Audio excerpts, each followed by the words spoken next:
National buffer zone laws preventing pro-life activists from gathering near abortion facilities take effect across England and Wales starting October 31st. Multiple towns throughout the United Kingdom already have laws prohibiting pro-life activists from gathering near an abortion facility. Some even criminalize silent prayer. It's resulted in multiple arrests, including Isabel Vaughan Spruce, co-director for the March for Life UK, who was arrested twice in Birmingham, England, for praying silently in her head outside an abortion facility in 2022. Now, a pro-life woman living in Edinburgh, Scotland, where a similar buffer zone law took effect in September, fears she'll be arrested simply because she lives inside the buffer zone. She received a letter from the government noting that it is a criminal offense to influence someone within 656 feet of an abortion facility to not seek or perform an abortion. It also states that activities in a private place, such as a house within the zone, could be an offense. The law carries a fine of more than $13,000.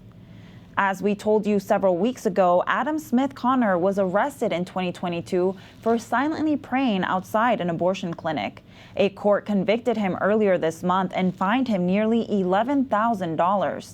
Pro-life advocate Dr. Calum Miller has been on the forefront speaking for the unborn at rallies, marches, online, and more. I had the opportunity to speak with him here in our studio when he was visiting the U.S. a few weeks ago. He talked about his concern for these buffer zone laws and shared what the pro-life community there is doing to protect life.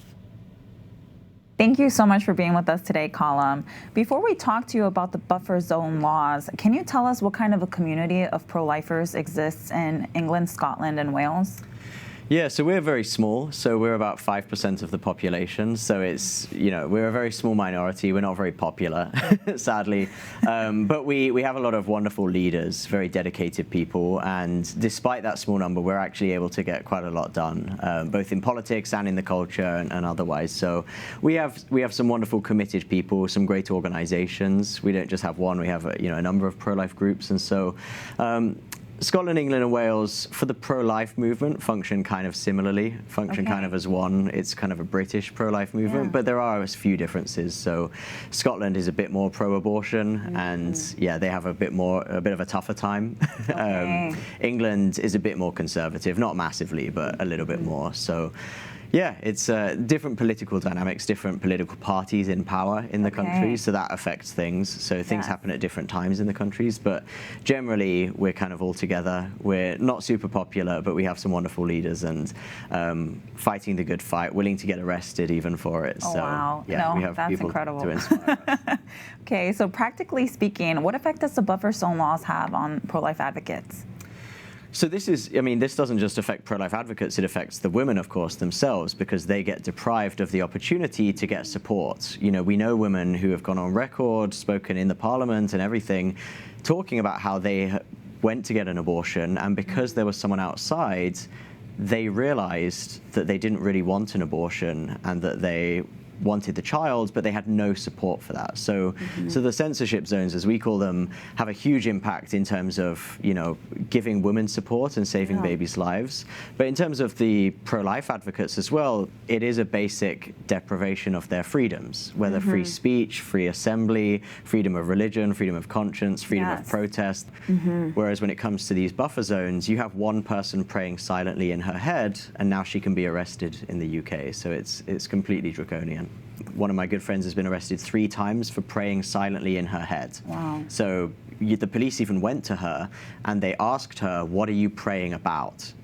And it was because she was praying about abortion that she was arrested. If she was praying about anything else, it would have been fine. So people said, she was breaking the law because she was in the zone, but that's not the case. The reason she was breaking the law is because of the content of her thoughts and prayers. So it's literally thought crime in the 1984 sense. And so these are now across the country, and we're yet to see what exactly will be allowed, what won't be allowed, but I suspect we'll see more of the same, that people will be arrested just for praying silently in their heads. So how are pro-life communities pivoting to deal with this?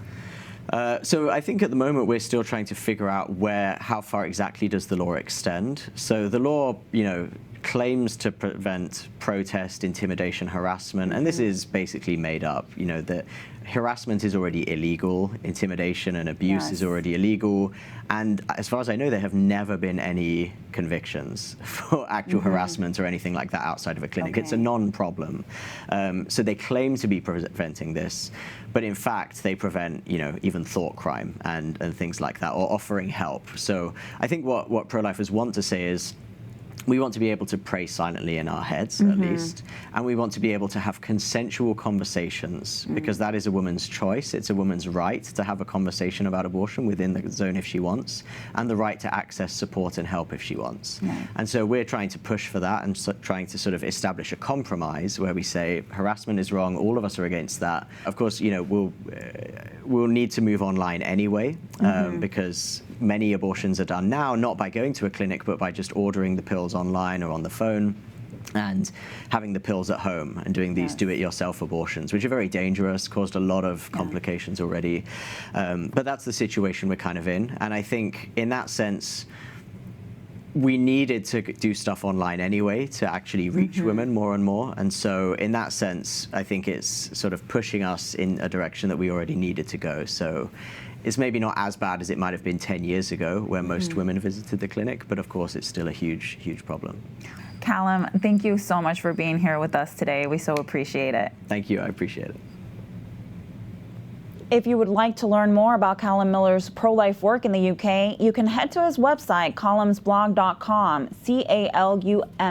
calumsblog.com, or follow him on social media at Dr. Calum Miller on X.